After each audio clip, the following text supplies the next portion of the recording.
Cerita diawali pada tahun ke-2054, di mana panel langsung memperlihatkan pertempuran brutal antara pasukan manusia melawan monster mengerikan bermata satu merah menyala. Monster itu memiliki gigi tajam dan banyak tentakel pada tubuhnya. Manusia bertempur menggunakan senjata api dan pedang. Namun semuanya terlihat sia-sia. Satu demi satu manusia dibantai tanpa ampun. Darah berceceran di medan perang. Jeritan memenuhi udara. Di tengah kekacauan itu, seorang prajurit manusia terlihat sudah kehilangan harapan. Tubuhnya penuh luka, tatapannya kosong. Sambil gemetar dia berkata, "Apa ini akhirnya?" Namun tepat saat monster hendak membunuhnya, seseorang tiba-tiba melesat maju. Satu tebasan keras menghantam tubuh monster itu hingga darah hitam menyembur ke udara. Monster bermata satu itu meraung keras. Pertarungan berlangsung sangat brutal. Salah satu tentakel monster itu berhasil dipotong, namun monster itu masih belum mati dan terus mengamuk. Dan pria yang menyelamatkan prajurit tadi ternyata adalah Han Sang, komandan tertinggi Earth Resistance. Dengan tatapan tajam dan tubuh penuh luka perang, Han Sang memerintahkan bawahannya untuk bangkit. Kalau mau hidup, terus bergerak. Namun situasi mereka benar-benar di ujung kehancuran. Monster terus berdatangan tanpa henti. Pasukan Han Sang kini hanya tersisa beberapa orang saja. Panel kemudian memperlihatkan suasana sangat menegangkan. Han Sang mengambil posisi menembak. Di saat bersamaan, monster menyerang menggunakan tentakel panjangnya dengan kecepatan tinggi. Namun tiba-tiba sebuah lingkaran sihir berwarna kuning keemasan muncul di depan Han Sang. Han Sang langsung terkejut. Apa ini? Tubuhnya perlahan tertarik ke dalam lingkaran sihir itu. Bawahannya hanya bisa melihat dengan ekspresi panik saat tubuh Han Sang menghilang. Dan dalam sekejap Han Sang muncul di tempat asing dalam keadaan terikat rantai bercahaya. Suara misterius terdengar menggema. "Jawablah panggilan kami." Panel kemudian memperlihatkan beberapa penyihir berjubah hitam. Mereka terlihat sangat senang. Ritual pemanggilan mereka berhasil. Ternyata mereka adalah sekelompok penyihir yang memanggil pahlawan dari dunia lain.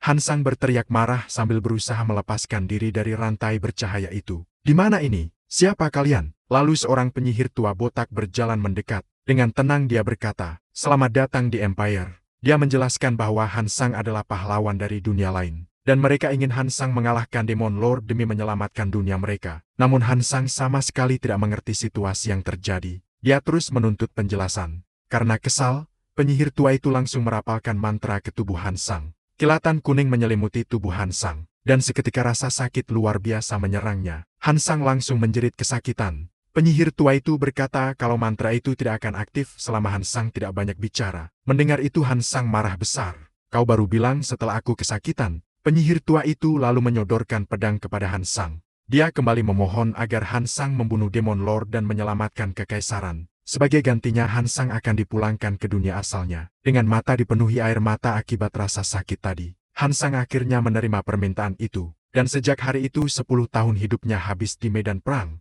Han Sang bertarung tanpa henti, mengorbankan masa mudanya demi mengalahkan Demon Lord Balor. Setiap malam, Han Sang hanya memikirkan satu hal, pulang ke rumah. Namun setelah semua pengorbanannya, semua justru berubah menjadi mimpi buruk. Suatu hari, penyihir tua itu kembali datang membawa misi baru. Han Sang langsung menolak, karena itu tidak ada dalam perjanjian awal mereka. Namun penyihir tua itu hanya tersenyum sinis. Dia menjelaskan bahwa menyelamatkan kekaisaran tidak berhenti setelah Demon Lord mati. Mereka juga harus membasmi siapapun yang menentang penyatuan kekaisaran. Panel kemudian memperlihatkan target baru Han Sang. Seorang pria berambut pirang bernama Fadil. Satria kerajaan Teutonia. Penyihir tua itu meminta Han Sang membunuhnya. Han Sang langsung sadar, dirinya selama ini hanyalah alat perang. Dia marah besar dan menyebut penyihir itu bajingan. Sin kemudian beralih ke benteng kerajaan Teutonia. Han Sang dan Fadil bertarung sengit. Benturan pedang memenuhi medan perang. Dan akhirnya pedang Han Sang berhasil menembus perut Fadil. Namun di saat sekarat, Fadil malah tersenyum sedih.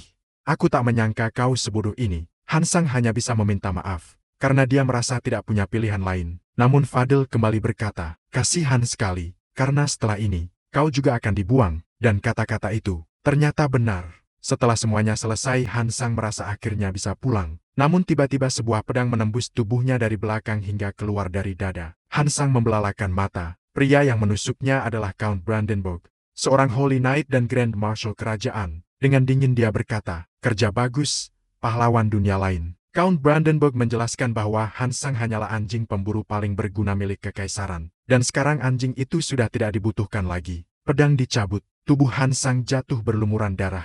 Sambil menahan sakit, Hansang menggertakkan giginya. Dia tak percaya dirinya disingkirkan begitu mudah setelah semua pengorbanannya. Dan sebelum kehilangan kesadaran, Hansang bersumpah, dia tidak akan melupakan penghinaan dan pengkhianatan itu. Tiba-tiba luka di dada Hansang mulai memancarkan cahaya biru. Panel kemudian berubah. Narasi menjelaskan pada malam ketika satu kehidupan menutup mata, kehidupan lain mulai membuka matanya. Dan di panel berikutnya terlihat seorang bayi laki-laki berambut hitam dan bermata biru. Bayi itu adalah putra Duke Saxon, necromancer terkuat di benua. Ternyata Hansang berhasil berinkarnasi. Dulu saat masih menjadi pahlawan dunia lain, dia diam-diam menyimpan rencana cadangan menggunakan Stone of Rebirth. Namun bahkan Hansang sendiri tak menyangka, dirinya akan terlahir sebagai putra keluarga Duke Saxon, keluarga penguasa Dark Magic. Hansang langsung sadar, ini adalah kesempatan sempurna. Dengan latar wajah penyihir tua dan Count Brandenburg, Hansang bersumpah, dia akan mempelajari nekromansi dan membantai semua bajingan kekaisaran. Panel berikutnya memperlihatkan Duke Saxon dan istrinya menggendong bayi Hansang. Namun bayi itu tidak menangis sama sekali. Duke Saxon mulai cemas. Seorang pelayan tua memeriksa kondisi bayi tersebut. Namun Hansang kecil hanya berpikir dalam hati, tentu saja aku tidak menangis. Umur mentalku sudah tua. Pelayan tua itu akhirnya menyarankan menampar pantat bayi agar menangis. Pantat Hansang kecil pun dipukul. Namun dia tetap menahan rasa sakit dengan ekspresi serius. Melihat itu, Duke Saxon malah berkata, anak ini keras kepala. Ibunya tertawa lembut. Dia pasti mewarisi sifat ayahnya. Lalu ibunya berkata ingin mencoba sendiri. Hansang kecil langsung panik. Namun ternyata ibunya hanya menyentuhnya dengan sangat lembut. Dan untuk pertama kalinya setelah bertahun-tahun hidup di medan perang, Hansang merasakan kehangatan, keheningan, kasih sayang. Matanya mulai bergetar. Dan akhirnya tangisan keras memenuhi ruangan. Untuk pertama kalinya, Hansang menangis seperti manusia biasa. Setelah kematiannya sebagai pahlawan, Hansang kini hidup kembali sebagai Dale Saxon. Namun meskipun tubuhnya berubah menjadi bayi, jiwanya tetap sama. 8 tahun telah berlalu sejak kelahirannya. Dale tumbuh menjadi anak yang sangat rajin membaca buku sejak usia 4 tahun. Dan sejak kecil dia sangat tertarik dengan sihir. Panel kemudian memperlihatkan percakapan antara ayah dan ibu Dale. Mereka membahas janji lama, janji Duke Saxon kepada istrinya, bahwa dia tidak akan mengajarkan nekromansi kepada anak mereka. Saat mereka sedang membahas hadiah ulang tahun Dale, tiba-tiba seorang pelayan perempuan masuk dengan wajah panik. Dia memberitahu bahwa sesuatu terjadi di ruang belajar Dale. Kedua orang tuanya langsung berlari, dan saat tiba mereka melihat Dale dikelilingi cahaya biru dan putih. Buku-buku berserakan di lantai, mana memenuhi udara. Ibunya langsung memeriksa tubuh Dale. Sementara Duke Saxon memeriksa fenomena mana tersebut. Dengan ekspresi serius dia bertanya, apakah kau mengeluarkan mana? Namun beberapa saat kemudian ekspresi Duke berubah menjadi senyum bangga. Dia mengusap kepala Dale. Sayang sekali aku tak bisa mengajarimu nekromansi. Mendengar itu, Dale hanya berpikir dalam hati, kalau ayah tidak mengajariku nekromansi, bagaimana aku membalas dendam? Keesokan harinya panel berubah ke pesta ulang tahun Dale. Semua bangsawan wilayah Black Duke hadir. Namun Dale merasa canggung. Karena di kehidupan sebelumnya, dia hanyalah alat perang yang diperlakukan seperti sampah. Dan di tengah pesta itu ibunya datang bersama seorang wanita berjubah. Wanita itu adalah Nona Sophia, seorang elder dari Blue Magic Tower, dan Master Water Magic. Ibunya memperkenalkan Nona Sophia sebagai guru Dale, hadiah ulang tahun untuknya. Karena kedua orang tuanya ingin Dale mempelajari Water Magic, bukan Dark Magic. Nona Sophia lalu meminta berbicara berdua dengan Dale. Dia bertanya apakah Dale kecewa karena tidak diajarkan nekromansi. Karena menurutnya wajar jika anak Duke Saxon ingin mempelajari Dark Magic. Namun Dale justru bertanya balik, sebagai elf, apakah Anda tidak membenci nekromansi? Nona Sophia tertawa kecil. Menurutnya nekromansi tidak berbeda dengan Holy Magic yang menghidupkan kembali orang mati. Keduanya hanyalah bentuk sihir. Jawaban itu membuat Dale kagum, karena Nona Sophia berbeda dari elf biasa. Dan pelajaran pertama mereka pun dimulai. Nona Sophia menjelaskan tentang mana circle. Tentang bagaimana mana mentah harus dikumpulkan dan diputar di sekitar jantung. Biasanya, proses membentuk circle pertama membutuhkan waktu sebulan. Namun beberapa saat setelah mencoba Dale langsung berhasil. Nona Sophia sampai terkejut. Dia, jenius. Kemudian Dale mencoba mengeluarkan sihir pertama dari mana circle miliknya. Dan yang muncul adalah Ice Bolt. Namun bukan Ice Bolt biasa. Sihir itu menghancurkan pohon besar. Nona Sophia langsung kaget. Karena ketajaman dan kekuatan sihir itu tidak mungkin diciptakan anak umur 8 tahun biasa. Sambil memeriksa sisa mana pada pohon tumbang tersebut, dengan ekspresi kaget sekaligus penasaran, gurunya berpikiran bahwa tadinya dia menyangka Dale hanya bisa menggerakkan mana saja. Namun faktanya, Dale bahkan mampu mengeluarkan kekuatan sihir lalu menggabungkannya dengan elemen es. Padahal itu hanyalah mantra sederhana. Namun yang mengejutkan, Del mampu mengeluarkan sihir yang dapat menyerap mana di sekitarnya dengan begitu sempurna. Di saat sang guru masih bergumam dalam hati tentang kejadian tersebut, Del memanggil dari belakang dan bertanya apakah dia telah melakukan suatu kesalahan. Tanpa berkata sepatah kata pun, gurunya hanya melihat ke arah Del sambil tersenyum. Senyum yang seakan memiliki makna bahwa dia sangat bangga kepada muridnya tersebut. Dijelaskan bahwa tingkat kerumitan sihir yang diciptakan oleh Del terlalu canggih. Bahkan diperlihatkan proses terjadinya sihir tersebut. Rotasi, akselerasi, dan kompresi. 3 formula itu dikenal sebagai golden ratio dari sihir militer. Dan yang lebih mengerikan, formula tingkat militer itu berhasil diciptakan secara tidak sadar oleh seorang anak polos yang bahkan baru beberapa menit bertemu gurunya. Masih tidak mengeluarkan sepatah kata pun, akhirnya Del kembali memanggil gurunya dengan rasa penasaran dan sedikit bersalah. Dan kali ini gurunya menjawab sambil tersenyum bahwa tidak apa-apa. Namun dalam hati, Nona Sofia bergumam. Inilah alasan kenapa para Black Archmage merasa begitu bersalah. Di panel berikutnya, Nona Sofia terlihat berbicara dengan ayah Del dan menceritakan semua tentang pelajaran pertamanya dengan Del. Namun secara mengejutkan, dia juga langsung mengundurkan diri sebagai guru Del. Dengan ekspresi keheranan atas keputusan tersebut, Duke Saxon mengatakan bahwa seharusnya masih banyak yang bisa diajarkan kepada Del. Terlebih lagi Del bahkan berhasil menciptakan lingkaran sihir hanya dalam beberapa menit. Namun Nona Sofia kembali menjawab bahwa begitu Del berhasil menciptakan lingkaran sihir pertama, Del juga langsung menunjukkan penguasaan sempurna atas Spell Explorer. Mendengar itu, Duke Saxon langsung terdiam. Wajahnya syak, karena sangat sulit dipercaya bahwa anak 8 tahun mampu menggunakan formula sihir tingkat militer. Pada momen itu, Nona Sofia kembali menimpali bahwa tuan muda Del memiliki bakat untuk menjadi seorang pembunuh. Namun meski begitu, Duke Saxon tetap berusaha membujuk Nona Sofia agar tetap menjadi guru Del. Sambil meminum teh dari cangkirnya, Nona Sofia menjelaskan bahwa justru karena bakat mengerikan yang dimiliki Del, dia terdorong untuk membimbing Del ke jalan yang benar. Dengan ekspresi bingung, Duke Saxon bertanya bahwa jika demikian, seharusnya Nona Sofia tidak punya alasan untuk menolak mengajari Del. Namun kali ini Nona Sofia menjawab dengan serius. Ini tentang dark magic milik Black Archmage. Dan tuan muda Del tampaknya sudah tahu sihir apa yang ingin ia pelajari. Mendengar penjelasan itu, wajah Duke Saxon langsung pucat dan berkeringat. Nona Sofia kembali menambahkan bahwa dia sangat menghargai kisah romansa Black Archmage dan janji Duke Saxon kepada Nona Elena. Namun hal itu tidak memberinya hak untuk menentukan masa depan Del. Apalagi dengan bakat sebesar itu, di tengah perbincangan tersebut, Del diam-diam mencoba menguping dari balik pintu. Namun dia tidak mendengar apapun. Walaupun begitu, Del sudah bisa menebak bahwa mereka pasti sedang membicarakan dirinya, dan tentang sihir pertamanya yang terlalu kuat sampai membuat seorang Master Water Magic terkejut. Dari kejadian itu, Del akhirnya sadar bahwa ia harus lebih berhati-hati dalam mengendalikan kekuatannya. Namun saat masih berdiri di depan pintu,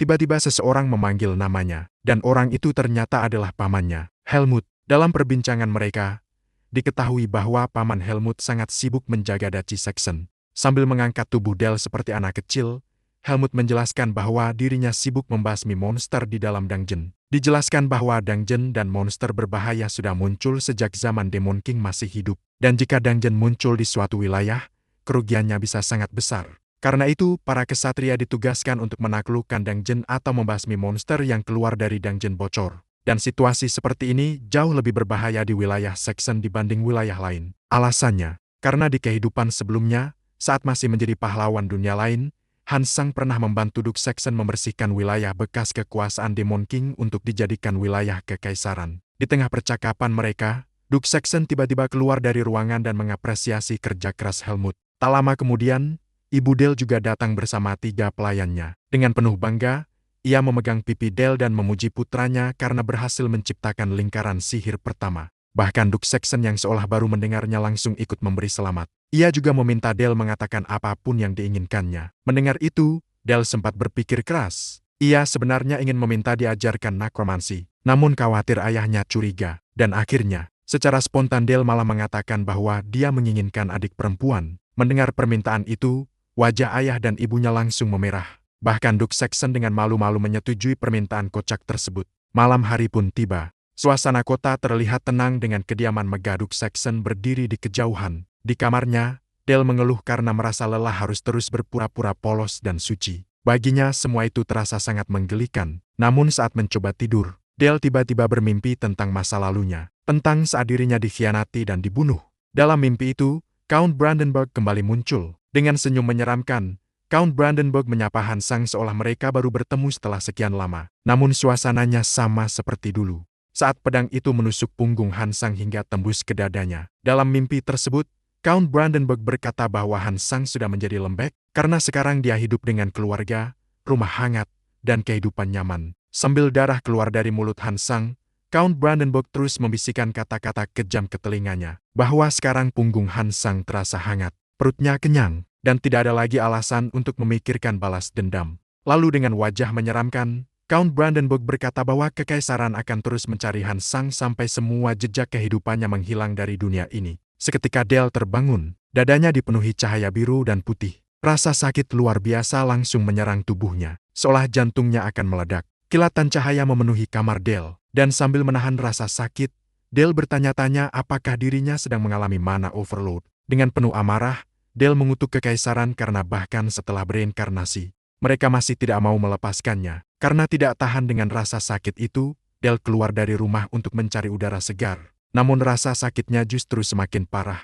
Dan saat Dale memegangi dadanya, seseorang tiba-tiba berdiri di belakangnya. Orang itu adalah Nona Sofia. Begitu melihat kondisi Dale, gurunya langsung sadar bahwa muridnya mengalami mana overload. Namun di saat bersamaan, Nona Sofia juga merasakan aura yang sangat berbahaya dari dalam diri Dale. Perlahan, Nona Sofia meletakkan tangannya di dada Dale, dan sambil bergumam bahwa nyawa Dale akan terancam jika terus terikat niat jahat di masa depan. Mana overload itu akhirnya menghilang. Setelah keadaan tenang, Nona Sofia mulai berbicara. Ia menjelaskan bahwa esensi sihir adalah cerminan hati penggunanya. Karena itu, mantra yang sama bisa memiliki karakteristik berbeda tergantung siapa yang menggunakannya. Lalu sambil memegang sebuah buku, Nona Sofia mengatakan bahwa Dale memiliki bakat sihir yang sangat berbahaya. Bakat sihir untuk membunuh orang. Dan karena itulah, dia merasa beruntung bisa menjadi guru Dale. Kemudian buku itu diberikan kepada Dale, dan ternyata, itu adalah buku mantra nekromansi. Sambil mengucapkan selamat ulang tahun, Nona Sofia memberikan hadiah tersebut kepada muridnya, dan untuk pertama kalinya, Dale memeluk gurunya dengan hangat. Beberapa hari kemudian, tepatnya di dataran luar gerbang utara kediaman Duke Saxon, terlihat Dale sedang berlatih bersama gurunya. Pada latihan kali ini, Nona Sofia meminta Dale menyerang seekor kelinci menggunakan sihir Ice Bolt miliknya. Dengan fokus penuh, Dale melepaskan sihir itu hingga menembus tubuh kelinci dan membunuhnya seketika. Namun yang diperhatikan Nona Sofia bukanlah kelinci tersebut, melainkan ujung jari Dale. Karena bahkan setelah merenggut nyawa makhluk hidup, jari Dale tidak sedikit pun gemetar. Gurunya kemudian menjelaskan bahwa walaupun menggunakan mantra yang sama, bentuk sihir setiap penyihir akan berbeda tergantung hati penggunanya. Karena pada akhirnya, sihir adalah refleksi dari hati seseorang. Bahkan filosofi setiap Magic Tower juga membentuk jenis sihir mereka. Red Tower menilai kekuatan, Blue Tower menilai harmoni, dan fondasi sihir mereka terbentuk dari filosofi tersebut. Nona Sofia juga menjelaskan bahwa dahulu selain Red dan Blue Tower, masih ada Black Tower, White Tower, dan Green Tower. Setelah mendengar penjelasan itu,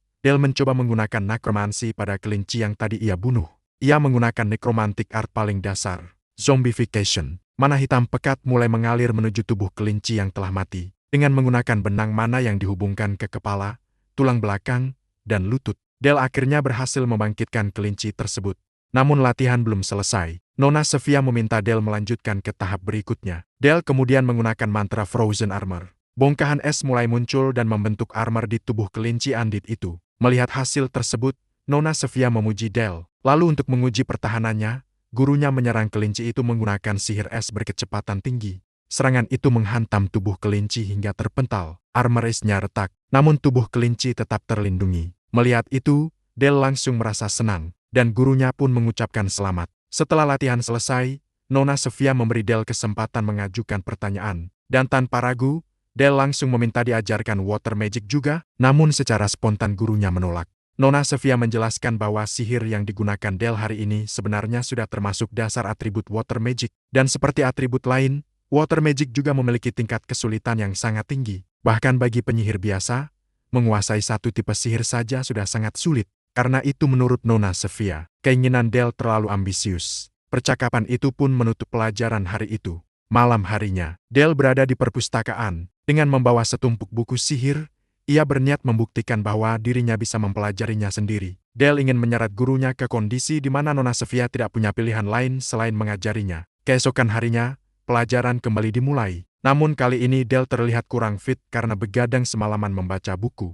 Nona Sofia bahkan mengingatkannya untuk tidak memaksakan diri. Del kembali menggunakan sihir yang sama, mengendalikan kelinci Andit, dan melapisinya dengan armrest. Namun kali ini, bukan gurunya yang menyerang, melainkan Del sendiri. Beberapa ice board ditembakkan ke arah kelinci itu. Namun Andit tersebut tetap berdiri, dan tiba-tiba, Del menggunakan ice explosion. Ledakan besar langsung menghancurkan tubuh kelinci. Pecahan es berterbangan ke segala arah sampai membuat Nona Sofia harus membuat penghalang sihir. Del lalu menjelaskan bahwa dirinya menggabungkan Corpse Explosion dan Ice Explosion. Artinya, dia menggabungkan sihir atribut air dan atribut gelap sekaligus. Del ingin membuktikan bahwa dirinya bisa menjadi Dual Mage.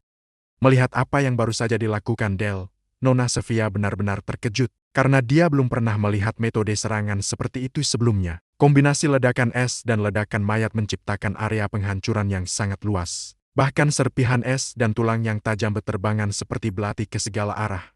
Teknik itu terasa seperti teknik membunuh yang lahir dari seseorang yang menghabiskan hidupnya di medan perang. Dan untuk pertama kalinya, Nona Sofia mulai bertanya-tanya, seperti apa sebenarnya isi hati Del? Di tengah kebingungan gurunya, tiba-tiba Helmut datang bersama pasukannya. Mereka baru saja kembali dari misi pembasmian monster. Pasukan itu dikenal sebagai Black Cavalry, pasukan kavaleri terkuat milik keluarga Saxon, dan pemimpinnya adalah Sir Helmut, seorang pendekar yang berhasil mencapai tingkat Seven Swords. Saat berbincang dengan pamannya, Del kembali mengingatkan Helmut tentang janjinya untuk mengajarkan ilmu pedang. Dan kali ini Helmut menyetujuinya. Scene kemudian beralih ke malam saat Duke Saxon, Nona Sofia, dan Ibu Del membahas kemampuan Del. Walaupun awalnya mereka sepakat hanya mengajarkan water magic, namun kenyataannya Del memang berbakat dalam dark magic. Bahkan Nona Sofia sendiri mengakui bahwa ia ingin mengajari Del sihir yang benar-benar diinginkan muridnya. Pada akhirnya, Duke Saxon meminta izin kepada istrinya untuk mengajari Del nekromansi, karena ia ingin Del menjadi pewaris yang kuat.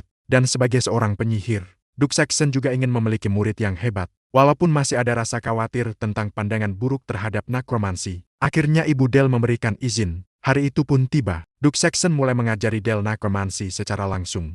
Mereka berada di ruang bawah tanah kediaman Saxon. Di depan mereka terdapat jasad seekor kelinci. Namun Duke Saxon tampak kecewa, karena walaupun Del mampu menghidupkan Andit, ia belum mampu menggerakkannya dengan baik. Del pun langsung menyalahkan gurunya sambil berkata bahwa memang itu yang diajarkan Nona Sofia. Melihat kemampuan Del, Duke Saxon kemudian membawa anaknya ke laboratorium sihir Black Duke. Hal pertama yang diajarkan bukanlah mantra, melainkan anatomi tubuh. Del dipaksa menghafal struktur tulang dan otot berbagai makhluk hidup. Setelah berhari-hari membaca buku tanpa henti, pelajaran praktik akhirnya dimulai. Kini objeknya bukan lagi kelinci, melainkan mayat goblin. Duke Saxon menjelaskan bahwa necromancer lemah hanya mampu membuat zombie biasa. Namun necromancer hebat, mampu menciptakan Death Knight bahkan dari mayat prajurit biasa. Lalu Duke bertanya kepada Del, bagaimana cara dia menggerakkan goblin itu? Del mulai memfokuskan mana dan menghubungkan benang mana ke tubuh goblin. Namun percobaan pertama gagal. Benang mana miliknya putus. Ia bahkan mencoba mengeraskan tubuh goblin untuk memperkuat pertahanan. Namun tubuh itu malah menjadi terlalu kaku. Melihat Del kebingungan, Duke Saxon akhirnya memberi petunjuk bahwa tubuh yang terlalu keras akan sulit digerakkan. Kemudian Duke memperlihatkan caranya sendiri. Benang mana ungu mulai bergerak menuju tubuh goblin, dan Duke memusatkan kontrolnya pada tulang rusuk. Karena menurutnya, orang mati tidak lagi membutuhkan organ dalam. Mayat goblin itu akhirnya bangkit kembali, dan Duke berkata bahwa necromancer harus memahami struktur tubuh lalu mengubahnya sesuai tujuan. Karena itulah dasar dari dark magic. Setelah mendengar penjelasan itu, Del bertanya, apa filosofi Black Tower? Dan Duke Saxon langsung menjawab, kebenaran. Karena menurutnya, kebenaran selalu ada dalam kematian. Dan demi mencapai kebenaran, mereka harus memahami bobot kehidupan. Mendengar itu, Del tiba-tiba teringat masa lalunya sebagai pahlawan dunia lain, tentang orang-orang yang memohon ampun sebelum mati di tangannya. Dan saat melihat wajah Del yang tiba-tiba pucat, Duke Saxon langsung memanggil namanya dan memastikan anaknya baik-baik saja.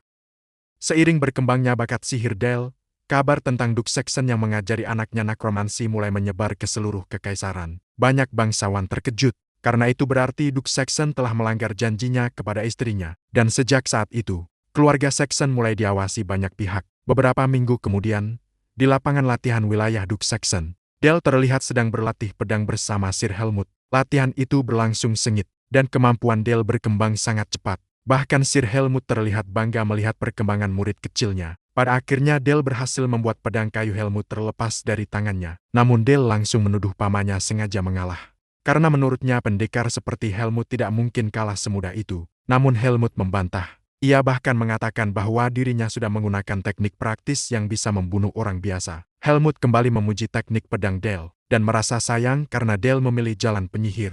Sambil merawat tangan Dale yang terluka, Helmut menjelaskan bahwa penyihir biasanya dilindungi penjaga dan sihir pertahanan. Karena itu ia bertanya, kenapa Dale tetap ingin belajar pedang, dan dengan mata berbinar. Dale menjawab bahwa akan terasa menyedihkan jika putra Duke Saxon hanya bergantung pada penjaga. Selain itu, ini juga kesempatan emas untuk belajar langsung dari salah satu Seven Swords. Mendengar jawaban itu, Helmut langsung tertawa puas. Di tengah latihan mereka, Ibu Dale tiba-tiba datang. Ia mengatakan bahwa dirinya ingin melihat kerja keras putranya. Namun ternyata, ia juga datang membawa kabar tentang hadiah ulang tahun Dale. Saat itu Dale langsung teringat permintaannya dulu. Tentang adik perempuan, dan sambil tersenyum hangat, ibunya berkata, agar Dale menjaga adik perempuannya dengan baik. 10 bulan berlalu, adik perempuan Dale akhirnya lahir. Dan untuk pertama kalinya, Dale merasa bingung karena kini dirinya menjadi seorang kakak. Ibunya bahkan meminta Dale menggendong bayi itu. Awalnya Dale menolak karena takut, namun akhirnya ia mencoba. Dan berbeda dengan saat digendong Duke Saxon yang langsung membuat bayi itu menangis. Saat berada di pelukan Dale, bayi itu justru tenang. Namun momen hangat itu tidak berlangsung lama. Karena Duke Saxon segera mengingatkan Dale bahwa Nona Sophia sudah menunggunya belajar. Hari itu, Nona Sophia mengajak Dale sparring. Ia meminta Dale menyerang menggunakan seluruh kekuatannya.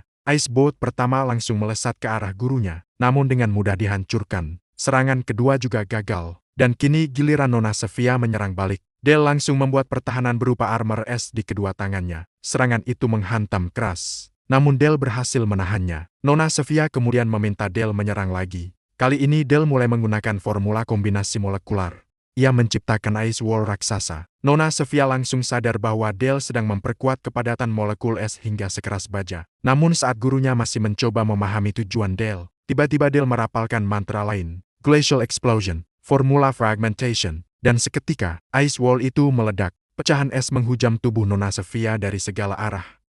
Di saat Dale belum menyadari bahwa sihirnya tadi hampir menghancurkan tubuh gurunya, terlihat Dale sangat bangga dengan sihir yang berhasil ia ciptakan. Diketahui bahwa Ice Wall tadi ia padatkan, kemudian ia ledakan layaknya sebuah granat. Dale pun sangat yakin ledakan itu akan sangat menyulitkan gurunya. Namun seketika senyum bangga di wajah Dale menghilang. Ia terdiam, lalu panik ketika melihat tubuh gurunya sudah tidak utuh lagi. Dengan wajah pucat, Dale langsung berteriak memanggil gurunya. Di tengah ketakutannya itu, terdengar sebuah suara yang menjawab panggilannya. Ternyata suara itu berasal dari Nona Sipia. Anehnya, kini terlihat ada dua sosok Nona Sipia berdiri di hadapannya. Menjawab kebingungan Dale, gurunya menjelaskan bahwa tubuh yang terkena ledakan tadi hanyalah sebuah ilusi yang ia ciptakan untuk menghindari serangan Dale. Walaupun berhasil menghindari ledakan itu, ternyata pipi kiri Nona Sipia tetap terluka. Hal itu membuatnya sendiri tidak menyangka. Seorang penyihir satu lingkaran berhasil melukai seorang elder dari Blue Magic Tower. Menyadari gurunya benar-benar terluka,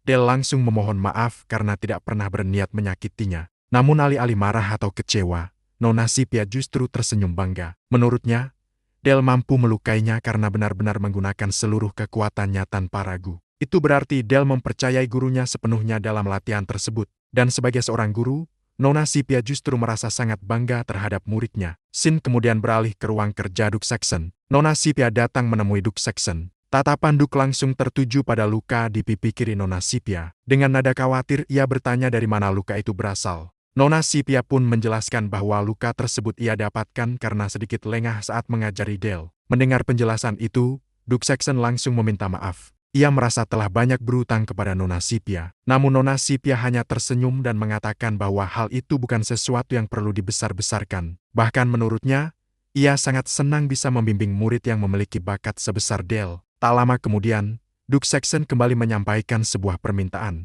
Ia meminta Nona Sipia mendampingi Dale menuju sebuah pertempuran melawan gerombolan orc yang telah melewati pegunungan dan memasuki wilayah Duke Saxon. Menurut Duke, gerombolan orc itu tidak bisa diatasi hanya dengan pasukan kecil. Karena itulah ia berniat mengirim Dale ikut ke medan pertempuran. Tentu saja permintaan itu langsung ditolak oleh Nona Sipia. Menurutnya, Dale sama sekali belum siap menghadapi pertempuran yang sesungguhnya. Namun Duke Saxon menjelaskan bahwa ia tidak bermaksud menempatkan Dale di garis depan. Sambil sedikit melepaskan auranya yang menekan ruangan, Duke Saxon berkata bahwa mempertahankan wilayah adalah tanggung jawab keluarga Saxon. Dan sebagai pewaris keluarga Duke, Dale harus memahami tanggung jawab tersebut.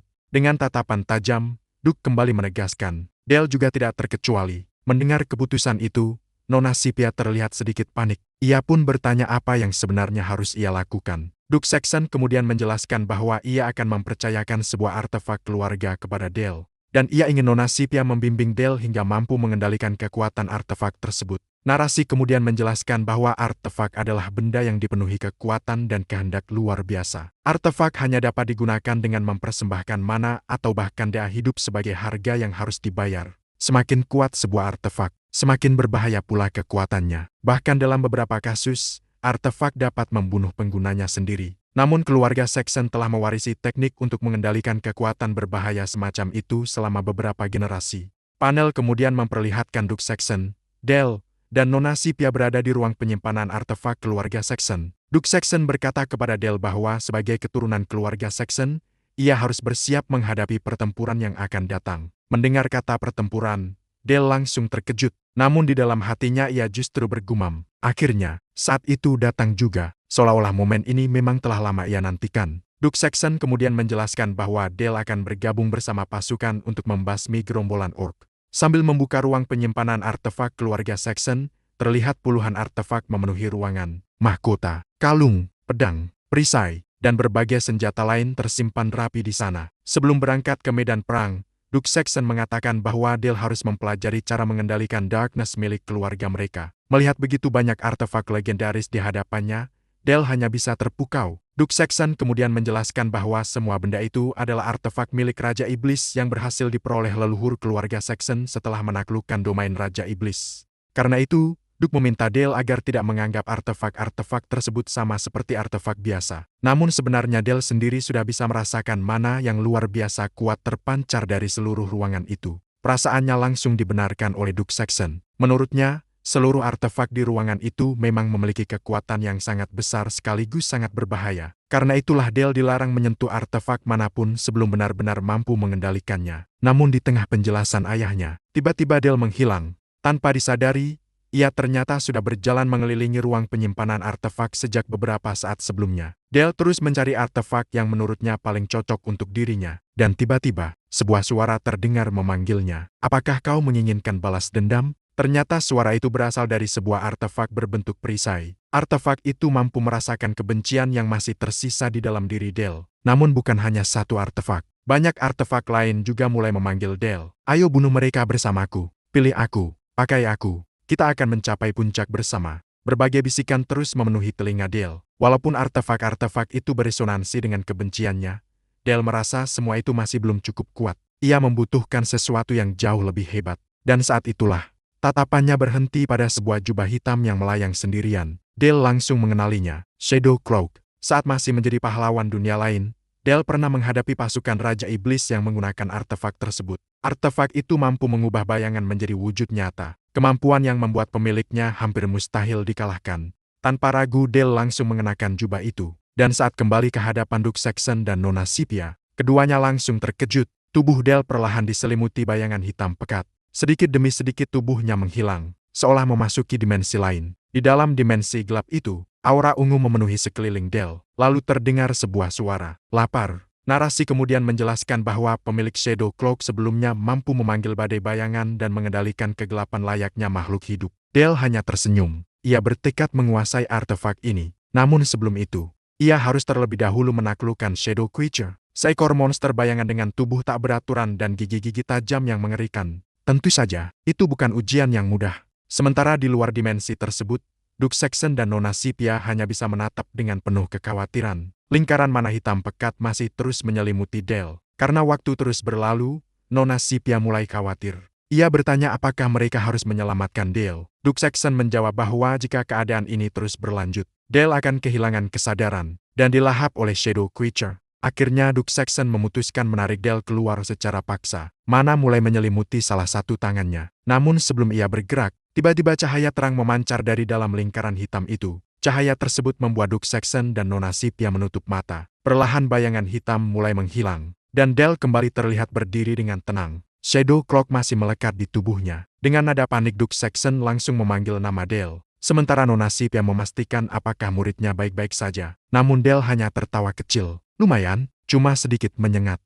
Nona Sipia kembali dibuat keheranan. Sedikit pun luka tidak terlihat pada tubuh Dale. Bagaimana mungkin seorang anak kecil mampu bertahan dari artefak sekuat itu? Namun sebelum mereka sempat memahami apa yang baru saja terjadi, Dale kembali berbicara dengan mata berbinar. Ayah, bolehkah aku mencoba artefak yang lain? Mendengar permintaan itu, Duke Saxon dan Nona Sipia langsung membeku. Baru saja melewati pengalaman yang hampir merenggut nyawanya. Namun Dale justru ingin mencoba artefak berikutnya. Dan akhirnya, Duke Saxon mengabulkan permintaan putranya.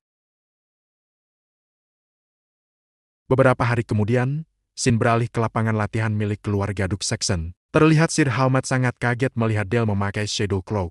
Karena menurut rumor yang ia dengar, artefak itu sangat susah untuk dikendalikan. Ia hanya memastikan apakah saat ini Dale baik-baik saja setelah mengenakan jubah itu. Dale kemudian menjawab bahwa ia hanya merasa geli. Menurutnya, mungkin artefak ini merasa kesepian setelah sekian lama. Dale juga menceritakan bahwa saat ini sang Shadow Creature sedang memandangi Dale dari bawah dan menempel pada tubuhnya. Dale menganggap bahwa Shadow Creature itu hanya ingin berteman dengannya. Sontak sang penghuni bayangan itu juga kaget mendengar ucapan Dale dan berkata bahwa Dale terlalu baik hati.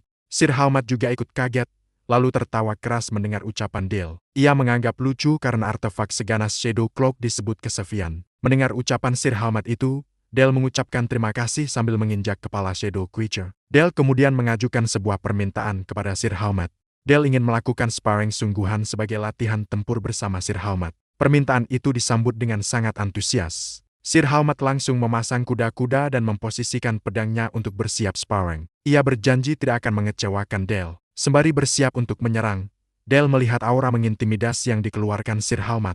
Dale berkata bahwa sebenarnya permintaannya itu sedikit berlebihan, mengingat Sir Halmat adalah salah satu Seven Swords di benua. Di saat yang bersamaan, Dale juga merasa kesal karena seakan-akan Sir Halmat bersikap lunak kepadanya. Sir Halmat mengatakan bahwa ia hanya akan melawan dengan ilmu berpedang dasar tanpa menggunakan aura. Dengan kondisi sedikit kesal, Dale berkata bahwa seorang kesatria harus bertarung dengan sepenuh hati, karena seperti itulah ketetapan hati seorang kesatria. Tujuan sebenarnya Dale mengajak Sir Halmat sparring adalah untuk melatih penggunaan Shadow Cloak dan kekuatan yang bisa Dale bentuk dari makhluk bayangan. Dengan itu, Dale bisa mengukur nilai sesungguhnya dari artefak ini. Serangan pertama dilakukan oleh Dale dengan menggunakan Shadow Blade Rush. Di saat itu pula, sejumlah bayangan panjang mengarah ke Sir Halmat dengan kecepatan kilat. Namun serangan itu berhasil ditebas oleh Sir Halmat. Dale pun kagum karena hanya dengan menggunakan kekuatan murni, serangan bayangan Dale berhasil dihancurkan oleh Sir Halmat. Selanjutnya adalah giliran Sir Halmat menyerang Dale. Ia mengayunkan pedangnya ke arah Dale, namun Dale berhasil menghindari serangan tersebut sembari melancarkan serangan berikutnya. Terlihat muncul bayangan di bawah Sir Halmat yang kemudian berubah bentuk menjadi banyak duri tajam. Namun serangan dadakan Dale itu kembali gagal karena Sir Halmat melompat ke arah Dale sambil mengayunkan pedangnya. Serangan itu kembali bisa ditangkis oleh Dale dengan menggunakan jurus bayangannya. Namun Dale sedikit terdesak ke belakang beberapa meter oleh daya serang Sir Halmat. Melihat apa yang baru saja dilakukan Dale, Sir Halmat kagum karena Dale berhasil memblokir serangannya. Padahal serangan tadi menggunakan kekuatan yang cukup untuk mematahkan pedang biasa menjadi dua. Jual beli serangan kembali terjadi di antara keduanya. Para kesatria lain yang melihat pertarungan itu tidak percaya dengan apa yang mereka lihat. Karena di antara bawahan Sir Halmat, tidak ada satupun yang dapat bertahan lebih dari dua serangan dari kapten mereka itu. Di saat itulah mereka menyadari bahwa jarak kekuatan mereka dengan Dale terpaut sangat jauh. Beberapa hari kemudian, tibalah saatnya hari keberangkatan Dale untuk melawan sekelompok orc. Di hari itu, ibu Dale sambil menggendong adik Dale berkata bahwa ia akan berbicara dengan ayah Dale lagi terkait pertempuran yang akan dilakukan oleh Dale. Sampai saat ini, ibunya terus memikirkan hal itu dan tidak bisa membiarkan anaknya pergi ke tempat berbahaya. Namun Dale meyakinkan ibunya bahwa semuanya akan baik-baik saja karena ayahnya dan Sir Halmat ada di sisinya. Meski demikian, ibunya belum bisa menerima kenyataan itu. Ia masih khawatir Dale akan mengalami sesuatu yang buruk nantinya. Dale kembali berusaha meyakinkan ibunya. Ia berkata bahwa ia harus lebih kuat agar bisa mengemban tanggung jawab wilayah mereka. Dale juga membutuhkan kekuatan untuk melindungi ibunya, ayahnya, dan adiknya, Lais. Itulah alasan mengapa saat ini ia membutuhkan pengalaman. ucap Dale sambil memandangi adiknya yang saat itu berada dalam dekapan ibunya. Dengan usaha yang tidak sia-sia, ibunya pun akhirnya membolehkan Dale untuk pergi. Sambil menaiki kudanya, Dale berjanji akan segera kembali. Pagi itu, terlihat Sir Halmat yang disertai pasukan berkuda lainnya melaporkan kepada Duke bahwa pasukan telah siap berangkat. Duke Saxon kemudian memerintahkan Dale untuk memberi perintah berangkat.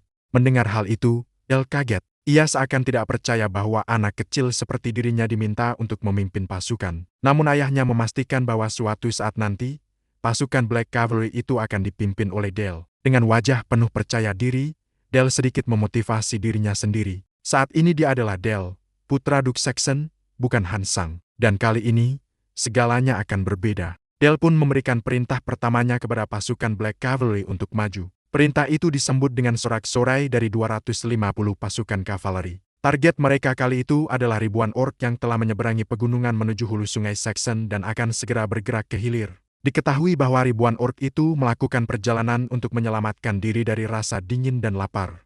Tibalah Duke dan pasukannya di tepi sungai yang deras. Tidak terlihat adanya jalan menuju seberang sungai. Saat mereka mengatur strategi bahwa mereka akan menyerang terlebih dahulu dengan menyeberangi sungai bagian bawah dan menyergap para orc di sana, tiba-tiba terdengar suara seseorang yang mengatakan bahwa hanya ada satu cara agar 250 pasukan bisa melewati sungai itu dengan cepat. Suara itu berasal dari Nona Sofia, guru Dale. Nona Sofia berkata bahwa ia akan membuat jembatan es. Setelah semua orang menyeberangi sungai, Duke Saxon mengucapkan terima kasih kepada Nona Sofia. Begitu juga dengan Dale yang pamit kepada gurunya sebelum pergi. Melihat muridnya pergi, Nona Sofia menitikkan air mata karena mengkhawatirkan muridnya itu.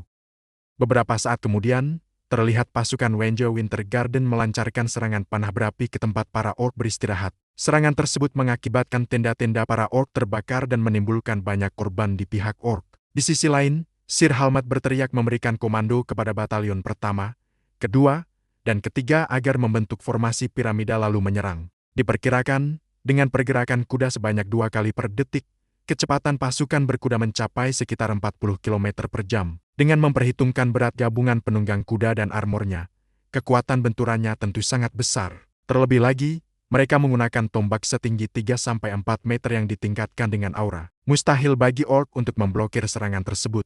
Menurut Dale, ini adalah pembantaian secara sepihak. Saat Dale bergumam membanggakan pasukan kavaleri mereka, Sir Halmat berkata kepada Dale agar tidak bersantai dulu. Karena semua ini masih permulaan, terlihat para orc mulai memberikan perlawanan dan melindungi tubuh mereka menggunakan tameng. Menurut Sir Halmat, penyergapan yang mereka lakukan memang telah berhasil, namun belum bisa menghabisi para orc sepenuhnya. Karena itu, ia meminta pasukan untuk mundur dan menyusun ulang strategi berikutnya dengan serangan rotasi. Sebuah sinar menyilaukan terlihat di langit. Sinar tersebut menjadi pertanda bagi seluruh pasukan untuk mundur. Namun saat pasukan mundur, para orc mengambil kesempatan untuk melemparkan tombak. Salah satu tombak berhasil mengenai seekor kuda milik pasukan. Alhasil, prajurit yang menungganginya ikut terjatuh. Saat semua orang menganggap prajurit tersebut tidak tertolong lagi, para orc lain berlari menghampiri prajurit yang jatuh sambil membawa pedang besar. Melihat hal tersebut, Dale berteriak kepada semua orang, mengapa mereka tidak menolong prajurit tersebut. Namun jika Dale sendiri yang bergerak menolongnya, maka sudah sangat terlambat. Karena posisi Dale saat itu berada di atas bukit, Dale menutup matanya dan berkonsentrasi memikirkan cara. Dari jarak sejauh itu, ia harus menembus kulit orc yang lebih tipis daripada monster lain hanya dengan satu tembakan. Dale kemudian berpikir untuk memodifikasi formula Ice Boat miliknya dengan menambahkan formula High Precision Projectile, ditambah lagi dengan persamaan lintasan balistik untuk menjaga stabilitas serangan. Dengan membentuk tangannya seolah-olah seperti pistol, Dale menciptakan lingkaran sihir pada ujung jari telunjuknya. Seketika, sebuah kilatan cahaya melesat sangat cepat. Serangan tersebut berhasil menembus orc yang hendak menyerang prajurit yang jatuh tadi. Melihat kejadian tersebut, Sir Halmat kaget seakan tidak percaya dengan apa yang ia lihat. Dari jarak sejauh itu, akurasi Dale sangat tinggi. Saat Dale hendak menghampiri prajurit yang terjatuh, Sir Halmat berteriak seolah tidak membiarkan Dale pergi. Namun Duke Saxon menahannya dan memberikan sinyal untuk mengizinkan Dale. Di saat bersamaan, ayah Dale sangat kagum dan bangga dengan pencapaian Dale. Karena di usianya yang masih sangat muda, Dale berhasil menciptakan original magic miliknya sendiri dengan level sedestruktif itu. Namun dengan matinya orc tadi, masalah belum selesai. Para orc lain kembali berkumpul dan salah satunya maju menghampiri prajurit yang terjatuh. Dale menyadari ada 2 masalah. Pertama, tubuh prajurit tersebut terasa membeku karena panik saat terjatuh.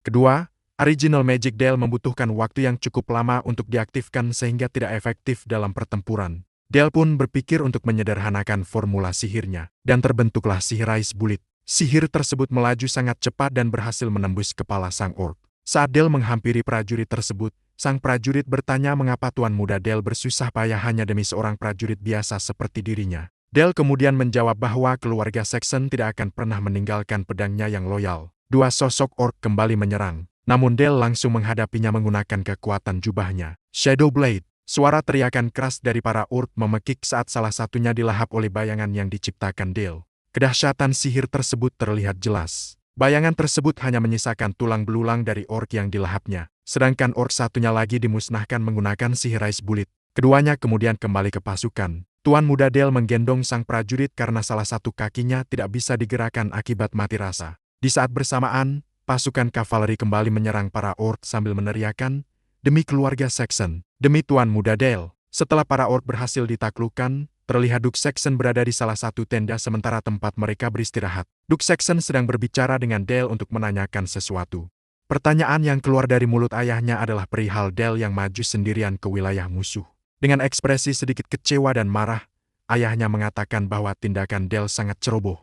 Saat ayahnya mendesak jawaban dari Dale, ia pun menjawab bahwa ayahnya pernah berkata suatu hari Dale akan memimpin para kesatria keluarga Saxon. Namun jawaban tersebut belum memuaskan ayahnya, yang dikenal sangat menghargai para kesatrianya. Di tengah kebingungan, Dale balik bertanya kepada ayahnya, apakah ayahnya hanya akan diam melihat kesatrianya mati? Ayahnya tidak langsung menjawab pertanyaan Dale. Ia hanya menjelaskan bahwa wilayah Raja Iblis Utara di bawah keluarga Saxon menghadapi gerombolan monster yang muncul terus-menerus. Para kesatria yang berada di garis depan tidak mengangkat pedang dengan harapan akan diselamatkan. Mendengar jawaban ayahnya, Dale menimpali bahwa ia berharap ayahnya mau menyelamatkan kesatria yang setia. Namun ayahnya tidak setuju. Menurutnya, hal tersebut hanya akan membuat para kesatria berharap akan ada seseorang yang menyelamatkan mereka di medan perang nanti. Para kesatria di wilayah Duke Saxon telah mengangkat pedangnya untuk menghadapi ancaman di depan mereka. Hanya ketika mereka benar-benar sudah mencapai batasnya, ayah Dale akan turun tangan untuk mengatasi ancaman tersebut.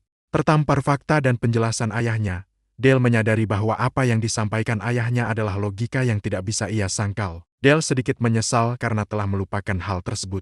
Padahal pemikiran ayahnya juga sejalan dengan logika yang ia alami di kehidupan sebelumnya. Di tengah rasa bersalah Dale, ayahnya tetap memuji cara Dale bertindak dan memastikan agar semangat tersebut tidak hilang. Tak terasa pagi pun tiba, menandakan saatnya mereka kembali pulang ke kastel. Sekembalinya ke kastel, entah bagaimana kisah Dale yang menerjang gerombolan orc untuk menyelamatkan kesatria telah menyebar dan menjadi bahan perbincangan di kekaisaran. Terlihat seorang anak muda di tengah kerumunan orang meneriakkan cerita bahwa Tuan Muda Dale melawan ratusan orc sendirian. Tentunya cerita tersebut sebagian besar memang benar, namun ada juga yang dilebih-lebihkan. Hal tersebut membuat Dale merasa malu. Namun di sisi lain, insiden tersebut membawa energi baru di wilayah Duke Saxon. Beberapa hari kemudian, tepatnya di tempat latihan, Dale tampak dengan raut muka malu karena disambut para kesatria dengan cara berlutut di hadapannya. Walaupun Dale telah menolak untuk diperlakukan demikian, Sir Halmat memintanya untuk berbangga dengan semua perlakuan dari para kesatria. Di tengah situasi canggung tersebut, tiba-tiba seorang pelayan bernama If datang memberitahu Tuan Muda Dale bahwa tamu dari keluarga Orhard telah datang. Diceritakan bahwa ketika masih dalam kehidupan sebelumnya, Dale pernah bertemu salah satu anggota keluarga Orhard, yaitu Patriarch Fardel. Ia adalah orang terakhir yang dibunuh Dale atas perintah penyihir kerajaan. Diketahui bahwa saat kerajaan melancarkan perang penyatuan terhadap kerajaan Teutonia, kerajaan tersebut hilang bersama Divine Sword. Keluarga Teutonia kemudian dikabarkan bergabung dengan keluarga Orhard. Mengetahui rumor tersebut, Sir Halmat menduga bahwa tamu dari keluarga Orhard mungkin mengingat Divine Sword yang telah membimbingnya menjadi seorang knight.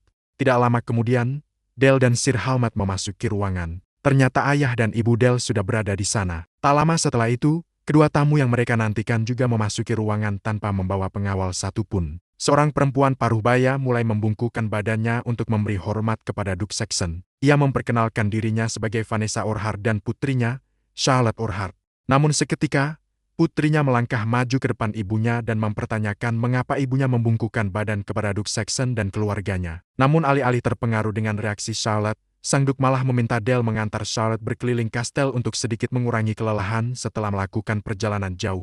Dale menyodorkan tangannya sembari mengajak Nona Charlotte. Namun tangan Dale sontak ditepis karena Charlotte tidak ingin disentuh olehnya. Melihat kejadian tersebut, ayah dan ibu Dale terkejut. Terlebih lagi ketika mendengar ucapan Charlotte yang mengatakan bahwa bangsawan kekaisaran tidak tahu malu. Tidak hanya Duke Saxon dan istrinya, ibu Charlotte juga ikut terkejut melihat kelakuan putrinya. Ia meminta Charlotte untuk meminta maaf kepada Dale. Namun alih-alih meminta maaf, Charlotte malah berlari keluar dari ruangan dan membanting pintu. Hal tersebut membuat Vanessa Urquhart memohon maaf kepada keluarga Duke Saxon atas kelakuan putrinya yang masih kekanak-kanakan. Vanessa kemudian menceritakan bahwa Charlotte tidak biasanya bersikap seperti itu, sampai suatu kejadian yang menimpanya baru-baru ini membuat emosinya menjadi tidak stabil. Penasaran dengan kejadian yang dimaksud Vanessa, ibu Dale bertanya kejadian apa yang ia maksud. Vanessa menjelaskan bahwa belum lama ini, seorang pengawas baru bernama Duke Brandenburg ditugaskan ke wilayah keluarga Urquhart. Orang tersebut juga dikenal sebagai Holy Knight Kekaisaran, yang pastinya sudah pernah didengar oleh keluarga Duke Saxon. Selain itu, ia juga dikenal sebagai Pig King. Pada saat itu, Duke Brandenburg berniat menghasilkan keturunan berbakat.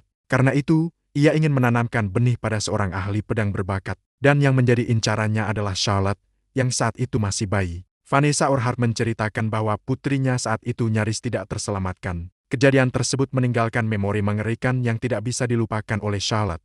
Ibu Charlotte kemudian menambahkan bahwa ia sangat ingin melindungi putrinya. Namun sebagai bangsawan yang telah jatuh, ia menyadari kekuatannya sangat terbatas.